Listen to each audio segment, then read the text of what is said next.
से प्रेमजीत जी, वैसे थोड़ा बहुत मेरा भी अध्यात्म में रुचि रही है, मैं तो ओशो की पी रही हूँ।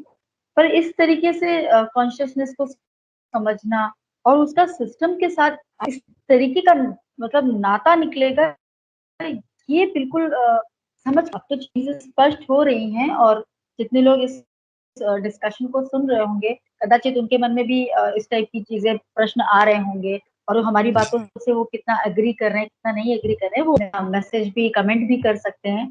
और जी जी। क्योंकि हम भी जानना चाहते हैं कि लोगों का इस पर क्या व्यू है, क्या ओपिनियन है। बिकॉज ये एक लेमैन आपने एक्सप्लेनेशन दिया है जो हम लाइफ में फेस करते ही हैं, हम रोज जी रहे हैं इस तरीके से, हम इसी तरीके से जी रहे हैं। हमारे माता पिता हमें कुछ बताते हैं, हमारे शिक्षक हमें कुछ बताते हैं, समाज हमें कुछ और तरीके से जीना बता रहा है, और हम अंदर से बड़ा ही फ्रैगमेंटेड फील करते हैं, टुकड़ों टुकड़ों में बटा हुआ फील करते हैं। कभी जब इच्छाएं नहीं पूरी हो रही तो हम उसके लिए जिद करें कि ना करें, वहां त्याग वाली भावना रखें। जिद करें तो हम अराजक तो नहीं हो रहे, हम अनडिसिप्लिन तो नहीं हो रहे। ये सारी चीजें क्लैशेस चल ही रही है हम सबके लाइफ में। तो ये इसको रिलेट करना सिस्टम के साथ अब इजी लग रहा है।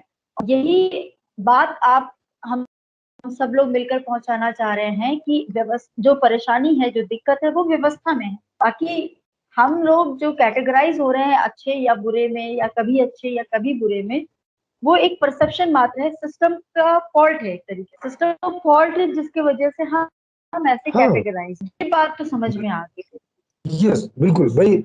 जिसको आप बोलते हो कि वो आदमी बुरा है, और उसको देखो कि वो जो बुरा ढंग अपना रहा है, कोई भी वो काहे के लिए अपना रहा है? या तो किसी सुख को पाने के लिए अपना रहा है, या तो किसी समस्या से बचने के लिए अपना रहा है। उसका कोई और उद्देश्य है क्या इसके अलावा?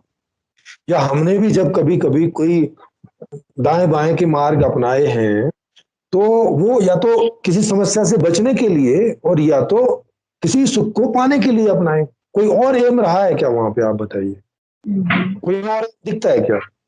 तो समस्या से खुद को बचाना, नहीं। अपने परिवार को बचाना, या उन लोगों को बचाना जिन्हें मैं प्रेम करता हूँ, या उनके सुखों के लिए कुछ करना, इसको कैसे गलत आप ठहरा देंगे? ये गलत तो खाली आप इसलिए बोल रहे हो ना कि वो जो मौजूदा व्यवस्था है, जो सबको सुखी नहीं कर पा रही, जो जो सबकी व्यवस्था नहीं कर पा रही है, और वो आदमी उस व्यवस्था के रूल्स को तोड़ के और सुखी और वो सब होने का प्रयास कर रहा है, तो आप कह रहे हो कि ये खराब आदमी है, ये बुरा आदमी है। यही तो कह रहे हो, यही तो बुराई की परिभाषा है। और तो काहे की क्या क्या बुराई की परिभाषा है? कहाँ से ये आदमी बुरा है, राक्षस है, ऐसा ये कहाँ से डिफाइन हो रहा है? ये इसी बात से तो डिफाइन हो रहा है ना कि आपने जो व्यवस्था बनाई है वो उसको उसकी जिंदगी को एड्रेस नहीं कर पा रही है, तो वो फिर दाएं बाएं का रास्ता अपना रहा है, और फिर आप उसको जो है बुरा बता के, और या तो समाज में बेइज्जत कर रहे हो या जेल में ठूंस दे रहे हो, बजाय ये देखने के कि भाई आपकी जो व्यवस्था है वो अपर्याप्त है, वो नहीं सबकी जिंदगी को एड्रेस कर पा रही है। उसमें कमी खोजने की बजाय, उसको दुरुस्त करने की बजाय, उसमें करेक्शन करने की बजाय, और आदमी को बुरा घोषित करके और उसको डाकू और ये और भ्रष्टाचारी और वो और ऐसा बोल के और जेल में ठूस के और सोचते हैं कि हो गया काम। तो ये सारी चीजें हैं।